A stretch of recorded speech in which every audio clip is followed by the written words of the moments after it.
Advance your spa career with management training from the University of California. Earn a professional certificate online in just 6 months. Visit ce.uci.edu/spa training.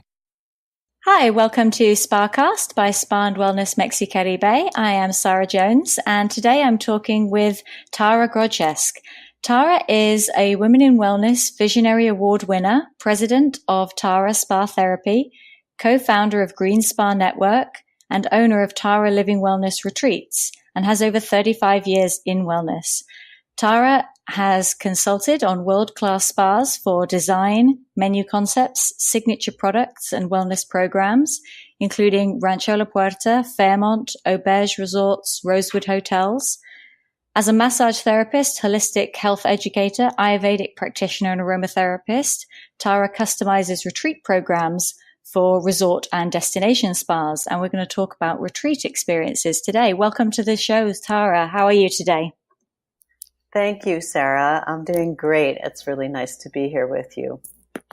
Thank you. So, as we know, retreats are becoming really popular, and certainly across the region of Mexico, Caribbean, and into Latin America, this is a great way for spas and wellness businesses to capitalize on this trend and to bring people to their destination. So what are some of the steps to developing and launching a successful retreat program for guests? Well, that's actually a very large question because there can be many different strategies for creating retreats. And I think first and foremost is to identify the big why. Why is this important to our property? What is it that we're trying to communicate to our guests? What kind of experience do we want our guests to have? And what is aligned with our values and our philosophy, of our particular spa and resort property?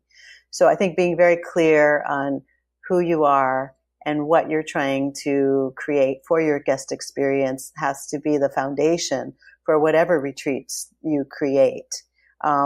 There are quite a few steps that are involved in the retreats, which, would take a lot of time to go into right now at this moment.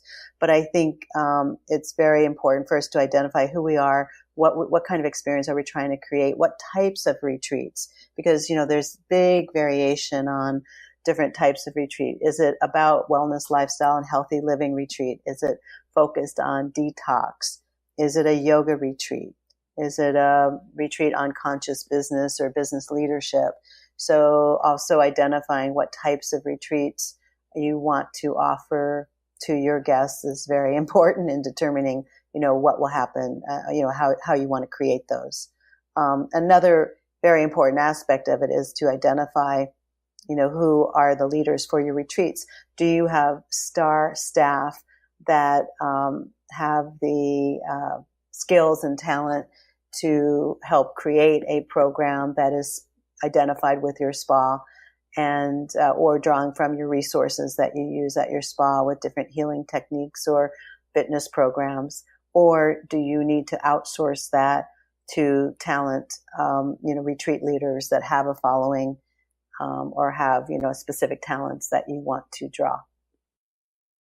Excellent advice. Yes, there are many routes to go down when planning a retreat. So what elements of wellness and spa should a retreat include?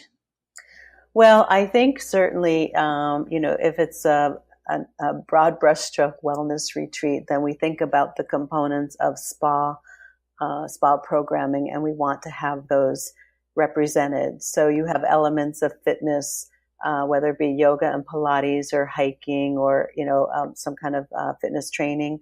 So you have the physical aspect of that. You incorporate treatment experiences and the spa into that, and certainly diet, nutrition aspects. So the foods that are served or designed for the program are an important element. So if we think about a healthy living retreat or wellness lifestyle retreat, we think about what are the components of healthy living. And obviously that would be, the points that I mentioned, but you can also think of it in terms of body, mind, spirit. So what do we represent in the physical realm and what is in the mental, emotional, energetic realm or experiences that help to restore balance and vitality. And then, what is the more subtle spiritual pursuits, life purpose, visioning, deeper meaning types of exercises or experiences. Yes, definitely. I love retreats that have a variety of different activities so that there's always something new to try and something that takes you perhaps out of your comfort zone, in addition to the things that you know already, like yoga, like spa. Yeah. When you create a multifaceted experience and you think about what the touchstones of this particular retreat are, is it balanced and well-rounded? But I think looking at what your resources are, again, internally, like you may really shine, at your property for a particular, modality of fitness training. And so obviously you want to incorporate that. It could be something like water yoga, right? Or aerial yoga. And, so the places where you shine as a spa are certainly aspects that, or experiences that you want to incorporate into the experience. But you want to look at what your resources are and what your strengths are, and also where you might be falling short. And that's where you draw on the outsourcing of talent. Excellent. Yes. And how long should a retreat be? Oh, that's a great question too, because, at a destination spa, of course, a retreat program could be 5 to 7 days. But at most hotel and resort properties, I recommend usually a 3-day. I mean, you can grow and build momentum for 4 and 5 day stays, especially in Mexico and Caribbean, where people are staying for longer periods of time. But my success formula has been, I would say, about a 3-day program, I should say, 2.5 minimum, and a 3-day program. I think that, again, you have to look at your clientele. Are they used to coming to the property for extended stays? But it's really great to test the waters with a shorter program. You have to think, okay, are people going to travel just for that retreat experience? And if it is a long distance to travel, then having too short a program, is not worth the trip, right? So it has to be substantial enough that it's worth traveling the distance to get to that destination. But at the same time, if that location has other activities that people want to explore, then, if it's too long, then they'll feel like, oh, maybe I'm missing out on some of the other aspects of this destination. That's a great suggestion. Yes. And testing the waters with a shorter retreat just to introduce it to the market is a great way of starting out. But yes, I imagine that many of the places in this region would end up creating a slightly longer retreat because it's somewhere that people are going to travel to as a destination. But what's also important, obviously, is allowing guests to have the chance to see the destination and enjoy the retreat activities. That's always nice to combine. Mm-hmm. Yeah, and for example, and we know yoga retreats are so popular in Mexico and the Caribbean. But for an example, a good, well-balanced yoga retreat is not just when you're in the yoga room 24/7, but it's also when you have the experience to be adventuring out and, exploring the destination location, and certainly partaking of, interesting culinary experiences and spa treatments and all of that. So that's just a good example where we say, okay, a yoga retreat is a yoga retreat, but it's not necessarily that you're doing that, the entire day. So we know, we're very familiar with that, we're not in the yoga room from, 9 to 5, so to speak. But integrating other experiences, but tying in the themes. What is that really about? Yoga is, it is a way of living. And there's ways to incorporate the theme of yoga in other aspects of the retreat experience. But yes, I think, in destination locations in Mexico and the Caribbean, a longer retreat experience is understood. Again, yoga is a good example, or a detox program. You can't really go to a spa location and try to do detox in 2 or 3 days. I was just suggesting that just an introductory kind of wellness lifestyle experiences, you can do a smorgasbord of the spa experiences, as I said, with culinary, with spa experiences, with yoga and fitness aspects for someone to test the waters. Yes, absolutely. And some of our city destinations, that might be a great way for them to introduce to their clients. Absolutely. That's a very important point, because, the urban setting is very different. People want to go in and out, more express style, as opposed to traveling to a destination where they really want they're taking more time. Absolutely. So should the resort market retreats to their existing clientele themselves, or look at bringing in retreat leaders who have their own following? Well, that's a great question as well. I think it's very important to assess what your talent is internally first. As I said, there are some properties that have really, highly talented trainers and leaders or experts in certain modalities. And a spa may find that they can create a wellness program because of the talent of their staff. But it's also very important to be honest about the shortcomings. If your staff is not at that level of being a dynamic presenter, and they don't have that level of confidence in interacting with the guest in that way, then you don't want to pretend to, be strong, so to speak, when you're not strong enough for that. So I think it's really important to assess your internal, your staff talent and, some of your perhaps independently contracted resources, but also to look outside, like I said, in terms of what you want to create. I do say that many resort spas want to bring in talent that has a following. They want a retreat leader that is a celebrity, yogi or a celebrity fitness expert or, something like that. And they want to bring someone in that already has the strong following. And obviously that's a huge advantage in the sense that they have a following, that there's going to be, assurance of attendance and so on. And that's really great. But I would just caution that you have to have skin in the game. So you have to approach it like a partnership, and you have to look at what can you do to cross-market this to your customer base and not just rely on the retreat leader for their own following. There are some, as I said, celebrity, quote, retreat leaders that draw the following, that can get that turnout, and it gives you a big buzz from marketing and PR, and that's really terrific. Usually it comes at a price too. And then on the other hand is like giving yourself time to build the momentum and the expertise that you can in creating unique experiences that are more signature to your property. So when you outsource that quote like celebrity leader, it's sort of like a pocket, where they come in with this. And yes, you market it. And as I said, you have PR value from that. But when it's identified as your own signature retreat, then you'll start gaining, it takes a little bit longer, definitely, but you start gaining traction for your own brand extension. So I think that that's very important to consider. And certainly a hybrid of the two is great, where you're in a collaboration with that facilitator that does have a following, but you're also partnering and you're cross-marketing and co-branding it. But I definitely advise that, you have skin in the game and treat it like a collaborative venture. And I encourage you not to think of it just like another group's program that you're booking with a contract and food and beverage and room blocks. You have to do some of that sometimes, of course, but when you are collaborating with the facilitator, I tell you that is when you ensure greater success because you're working in partnership to make it successful. You make a very good point there, Tara.